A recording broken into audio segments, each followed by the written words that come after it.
Now we're going to look at the short and aggregate supply curve in the neoclassical synthesis. Okay, now short and aggregate supply, or SRAS, is a relationship between quantity of real GDP supplied and the price level when all other influences on production plans remain the same. The short and aggregate supply curve is positively sloped because firms maximize profits. If prices increase while all other costs are constant, production rises because it's more profitable. So firms supply more, industry supplies more, and the short and aggregate supply curve slopes upward. When the price level rises, if we hold nominal wages constant, the real wage will fall. Employment will rise, and the quantity of real GDP supplied will rise as well. So that means the short and aggregate supply curve is positively sloped. Now the short and aggregate supply curve will shift for several reasons, and the shifters are contained in the intercept of the short and aggregate supply curve. If the nominal wage rate or the money wage rate changes, the intercept will change. The short and aggregate supply curve will shift. The money wage rate variable is lowercase w. If the money prices of other resources change, little p, these are the prices of, say, energy, shipping cost, that kind of stuff, right? So the prices of all of the resources is P. If that changes, the intercept changes and the short and aggregate supply curve shifts. If government changes supply side taxes, and supply side taxes could be a permanent change in the payroll tax rate. It could be maybe a permanent change in the dividend tax rate. It could be a permanent change in a regulation that makes production less costly. But it has to be a permanent change. Otherwise, firms don't make plans based on a temporary change in a payroll tax or the dividend tax. It makes plans for 30 years. So if this rate change, tax rate change, is not permanent, it's not going to have a long run effect. At least that's my opinion. And then the factors that affect potential GDP. Remember potential GDP. Let me pull up my Epic Pen here so I can write on my desktop. It'll take a second for it to pop up. There it is.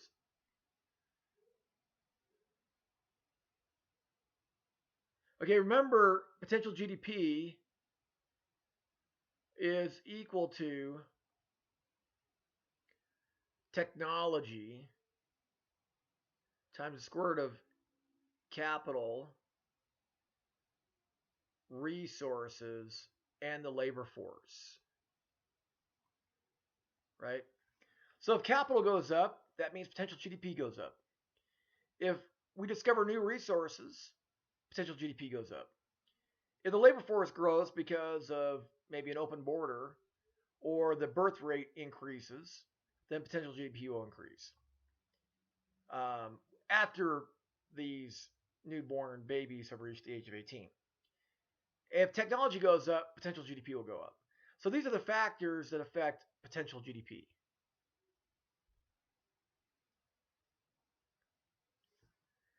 Okay, we're going to create this simulated short and aggregate supply curve. We're going to assume the slope is just 1 right here.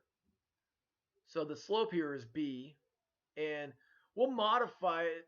We'll modify the slope for a short and aggregate supply curve that is flat to a short and aggregate supply curve that is very steep. Notice that wages here, if wages go up, nominal wages go up, the intercept goes up.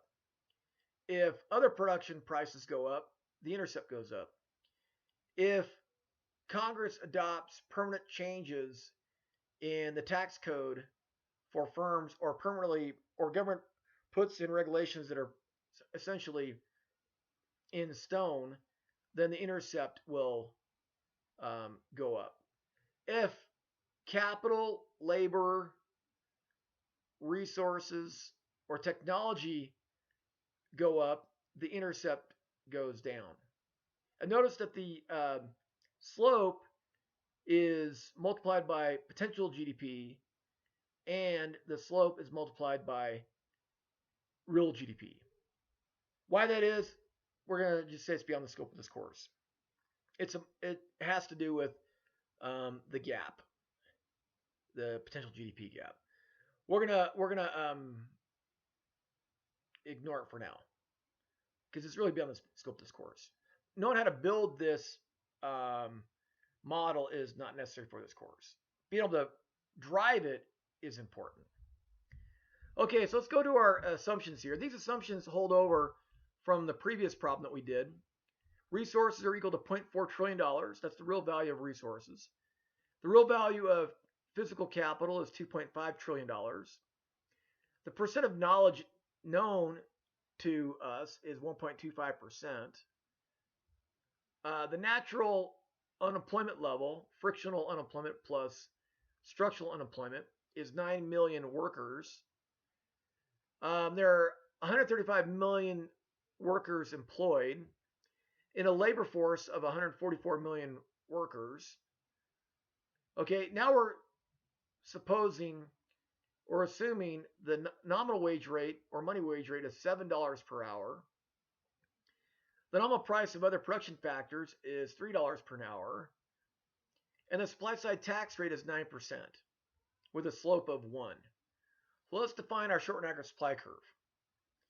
Again, remember potential GDP is 15. Why is that? Potential GDP is equal to technology, 1.25%, times the square root of capital, $2.5 trillion, times resources, which are 0.4, times the size of labor force, 144. And we did this problem in the previous video. So 2.5 times 0.4 is 1. 1 times 144 is 144. The square root of 144 is 12. 12 times 1.25 is 15. So that's where that comes from. Let's just review. Okay. Okay, now we're going to plug the numbers in one at a time. The slope is 1. So 1 times y, because the slope is 1, the slope is 1.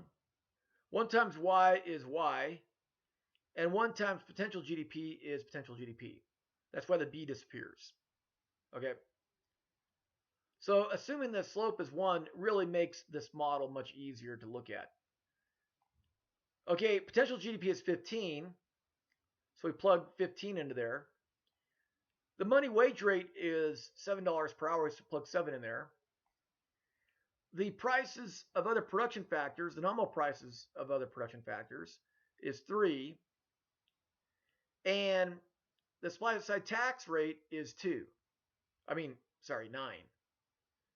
When we add 7 and 3, we get 10.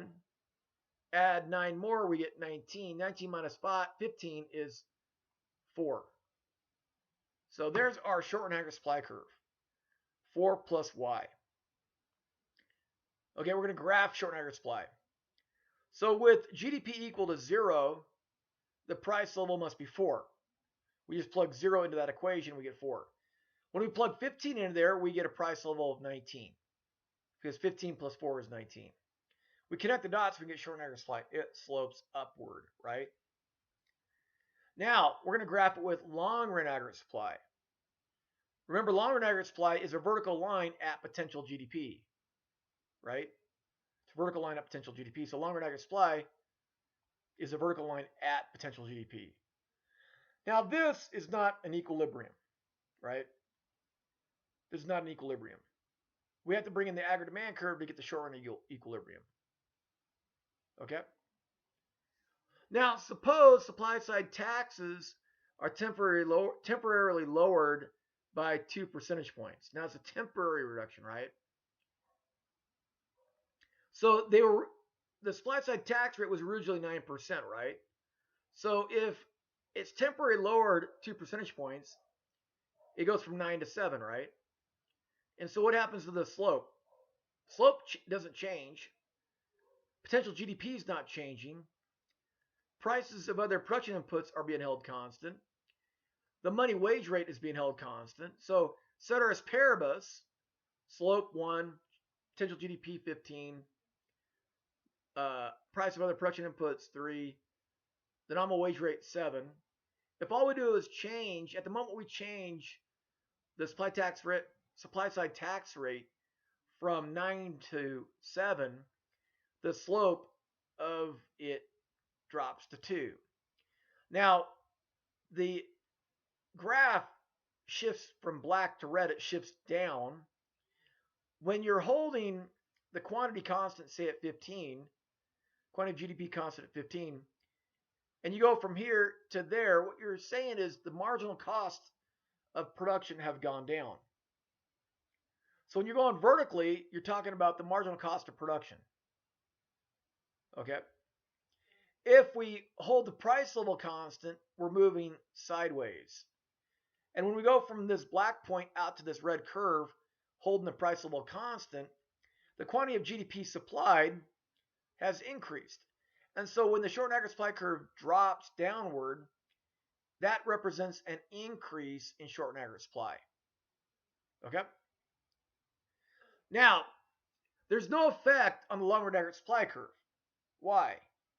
Well, it's a temporary change. Firms, if this act by Congress is going to sunset in a year or in 2 months or in 2 years, firms don't plan for 2 months, 6 months, or a year or 2 years. They plan for 10 years. They plan for 20 years. So for this change to have a long run effect, to move the long run aggregate supply curve to the right, it has to be a permanent change. This is just a temporary change. So there's only a short run effect. There's no long run effect. Now let's look at a long run effect that affects both. Suppose the labor force increases to 184.96 million workers.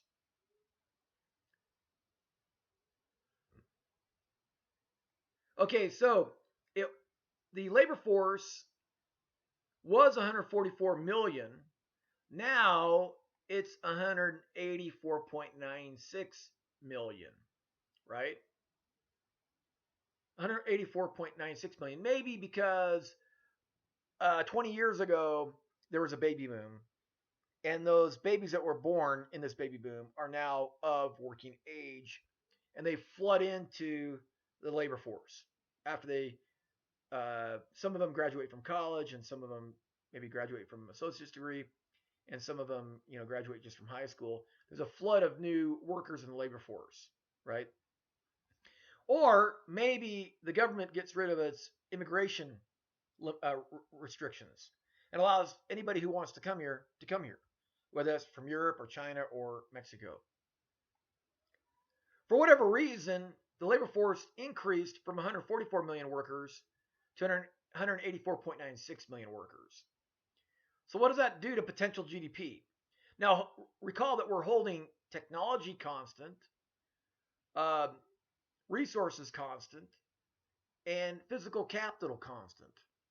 We're also holding the money wage rate constant, the nominal price of other production inputs constant, and the supply side tax rate constant at 9%.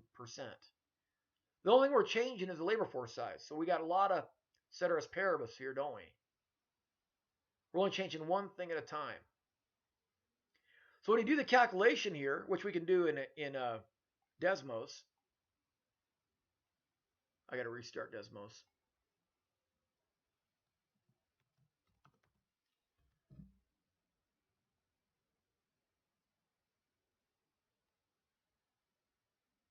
Okay. So we got 1.25 times the square root of 0.4 times 2.5 times 184.96. And we get 17.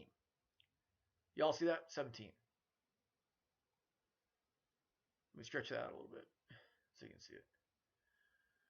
Okay, we get 17. $17 trillion. So in our short run aggregate supply curve, the 15 goes to 17. Oh, sorry. So potential GDP goes from 15 to 17. So this has shifted our long run aggregate supply curve to the right. Now we're going to plug the 17 into, we're going to replace 15 with 17. Okay? So now our intercept, we have 19 minus 17, which is 2. So our short run aggregate supply curve is down here now. Now notice, if we hold the price level constant, the long run aggregate supply curve moved to the right, so long run aggregate supply increased. And the short run aggregate supply curve increased. Marginal cost of production has fallen. At the same time, real GDP supplied has increased if we hold the price level constant. So this change, which affects potential GDP, shifts both long run aggregate supply and short run aggregate supply to the right by the exact same amounts. Okay? And here's our homework question, or our tutorial question, number 2. We had the same exact assumptions that we had in question 1 of tutorial 8. Technology 1.25, physical capital 2.5, resources $0.4 trillion, and this is our short run production function here, right? This times that is 1. Square root of 1 is 1. 1 times 1.25 is 1.25. So this is our short run production function, right? Okay, now down here, with 9 million workers in the labor force who are frictionally or structurally unemployed, compute the value of potential GDP and the natural rate of unemployment and label the long run aggregate supply curve in the graph below. Well, to calculate potential GDP, all we do is we take the labor force size right here. We take the labor force size, which is 144 million workers. We plug that into here, and the square root of 144 is 12. 12 times 1.25 is 15. So that's how we got that. Now to calculate the natural unemployment rate, we have to do what? We take the level of natural unemployment, or the number of workers who are frictionally or structurally unemployed, 9 million, and we divide that by the labor force size, and we get a natural unemployment rate of 6.25%. Again, this is all review. We did this in the previous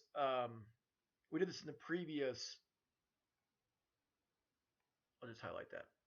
We did this in the previous set of videos in last week's class.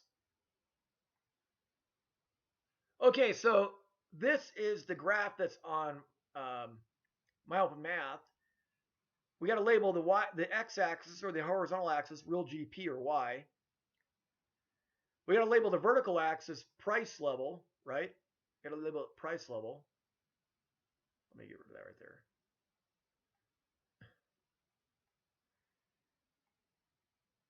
And then the value of GDP on the long run aggregate supply curve is potential GDP, $15 trillion. And this vertical line is our long run aggregate supply curve. So that's how we label that. Okay? Now, let me erase that. Okay, so going on in our MyAlpha math problem, we're going to substitute the potential GDP level into our short and aggregate supply curve model and our wage rate, the prices of other production inputs, the supply side tax rate. The slope is 1. We assumed it to be 1. So that's why we replace B here with 1 and B here with 1. Right? And then potential GDP is $15 trillion. And then 7 plus 3 is 10, plus 9 is 19. So this is 19. 1 times 15 is 15. So 19 minus 15 is 4. Okay? And then we plug in 0 for GDP. And this height here is 4, right? We plug in 15. And this height here is 15 times 1 is 15. Plus 4 is 19. Okay, so that's what we're doing here, right? And this line here is the short and aggregate supply curve. Sorry, this right here is the short and aggregate supply curve. So let me write that in.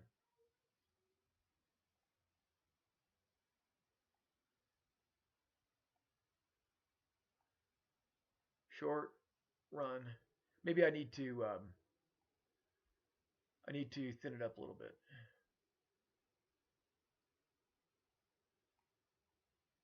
Short run aggregate supply. That's our short and aggregate supply curve, this line here, right? Okay. Give a supply factor that could cause the shift in the graph below. So if you, I think the choices are the real value of physical capital,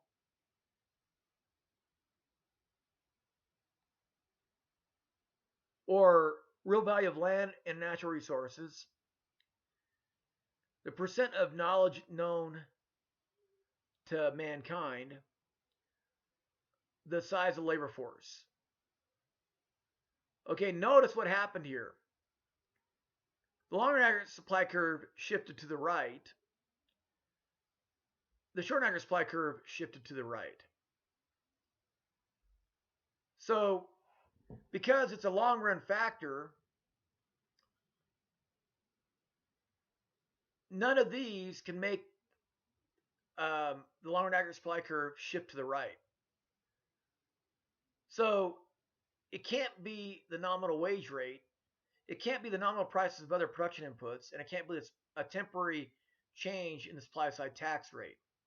It has to be something involved with potential GDP, because potential GDP is moving from black to red, right? So let me write up the production function again. Potential GDP is equal to technology square root of capital, resources, and labor. So this right here, one of these 4 changes cause long run aggregate supply to move to the right. Right? That's supposed to be an arrow. Okay, so long run aggregate supply moves to the right. So either this had to go up, or capital had to go up, resources had to go up, or labor had to go up. So you can choose any one of these 4 and it would be a correct answer, right? Now, because, say, I answered physical capital, so if capital goes up, right, then potential GDP is going to go up, right? Well, potential GDP goes up, this value goes up right here, right?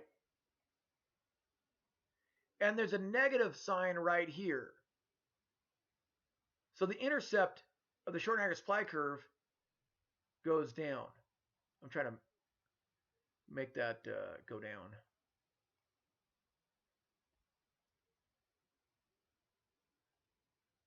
So the intercept value goes down, right? The marginal cost of production goes downward, right? And when the short and aggregate supply curve goes down, that means marginal costs go down, but quantity of GDP supplied goes up. Okay? So when both curves shift, that means some long run production factor had to have changed. It had to be the real value of physical capital, the real value of land and natural resources, or the percent of knowledge known to mankind, or the size of the labor force. Because we have these are long run production factors. So if these increase, long aggregate supply moves to the right, short aggregate supply curve moves to the right. So to get a supply effect, both curves have to move to the right. A permanent supply effect, both curves have to move to the right. Let me do some erasing here.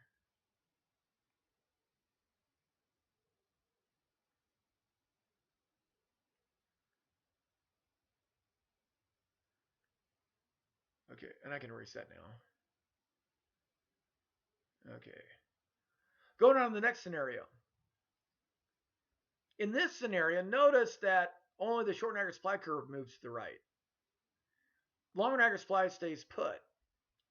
So what that means is these are all constant. These do not rise. So potential GDP is constant. So that part is constant there. So how can you get the short and aggregate supply curve to go from black to red? Well, notice the intercept goes down, right? So that means maybe the wage rate went down, prices of other production inputs went down like energy, or supply side taxes were temporarily cut. I chose money wage rate. So the money wage rate, I chose the money wage rate falling, right? That's supposed to be a down arrow. The money wage rate falling means the intercept falls, holding everything else constant, right? So the short and aggregate supply curve shifts downward, which is an increase in short and aggregate supply. But this is a temporary effect, right? Because the money wage rate, prices of other production inputs, or a temporary change in supply side taxes has no effect on potential GDP. Okay? Now, you could have also answered the nominal price of other production inputs falling, or a cut in the supply side tax rates, right? So you could have answered that falling, or that falling. And if one of these three things falls, the short and aggregate supply curve will shift downward, which is an increase in short and aggregate supply.